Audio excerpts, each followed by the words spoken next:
Hello, my loves. This is Heidi Hancock with your weekly oracle reading for August 10th. Holy cow. So, as I've been talking about, we've been cooking in the container, in the pot. Things are getting hot. The kitchen is getting a little too hot now. And what's happening is there's this kind of itchy quality that's showing up. Itchy on the inside, itchy on the outside. So what's happening is as we're cooking in this container and it's getting so hot, it's like the container's getting full and it's wanting to boil over, right? So it's so uncomfortable being in that energy, being kind of in a vice of our own patterning, our own kind of addictive behavior qualities, things that we would do to comfort ourselves, right? Those are all just going off the rails right now. And so there's this sense of like an itchiness inside of us, like we want to reach for something, we want to grab for something, we want to grab for our phone, we want to eat something, smoke something, go, it's just like it's so uncomfortable. And if you're conscious and aware of the container and you know that you're holding that and you know that's what's happening, then it's going to be easier to let the energy move and channel and funnel in the way that it needs to. If you're not, it might be harder not to either reach for those things, although right now I say do whatever you need to do. Either reach for those things or to try to reach for something outside of you also. So you've got all the itchiness that's inside of your physical body, inside of your experience in your container. And then there's also everyone else's containers and what they're doing. So there's this sense of like, I want to reach out and grab someone else's container because I'm so uncomfortable. It's like, please pay attention to me, to what I've got going on, right? So there's a lot of that. So we need to be kind to our people as we're noticing that and working in that. So the other thing I said at the beginning of August that I was envisioning that maybe in the future we were going to have some sort of a sieve come underneath our bowl so that we could detox all of the bone marrow, which is the programming, right, that we've been talking about.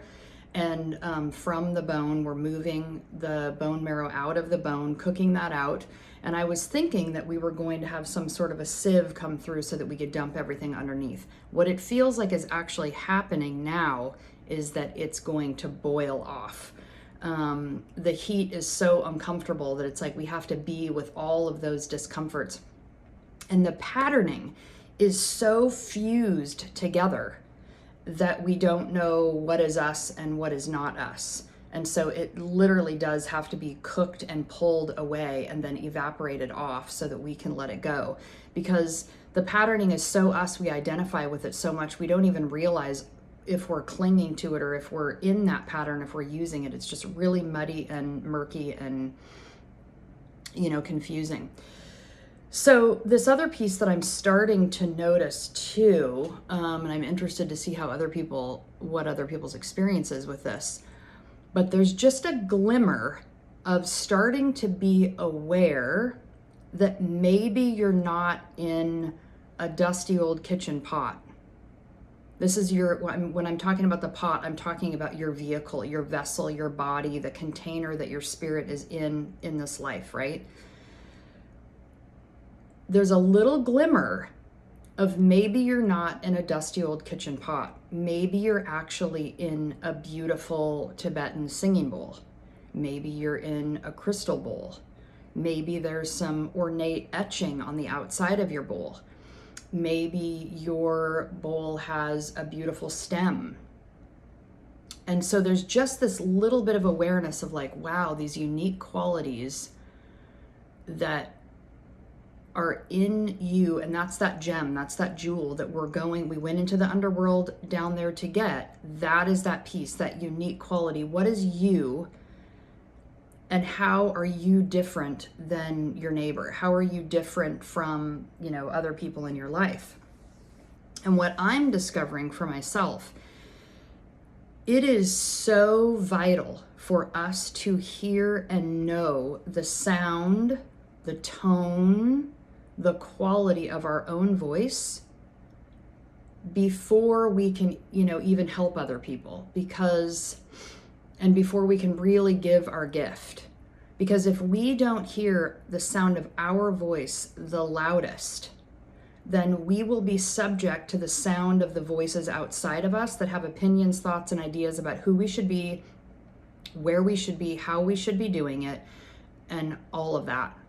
So we have to really tune in. And again, that's that, the addictive quality, the wanting to go out, the wanting to get away from it. It's like we're just continually being drawn back in towards ourselves. We have to know who we are so that we can really discover what are our unique qualities so that we can give those to the world, instead of just funneling all of our energy out to whomever comes up that might want it, right? Or want our attention.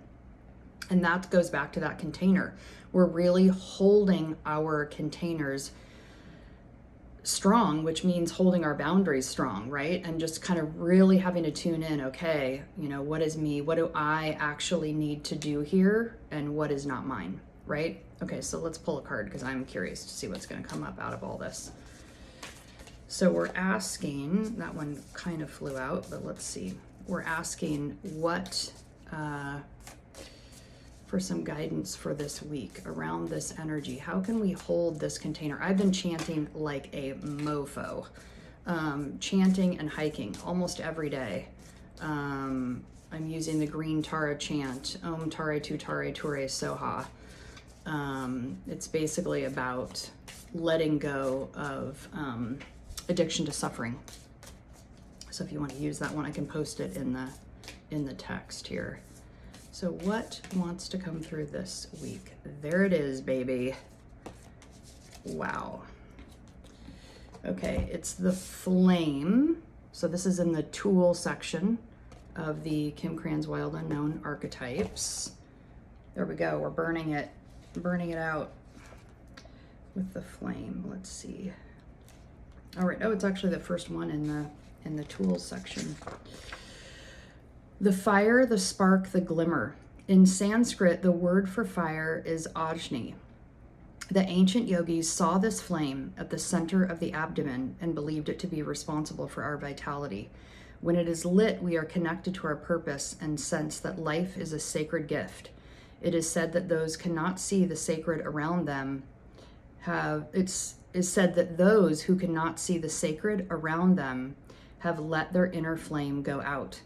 Think of this card as a call to reignite that fire, to cup your hands gently around those things you've forgotten and protect the flame, no matter how harshly the winds around you blow. It could be an inner archetype that begs you to light its wick.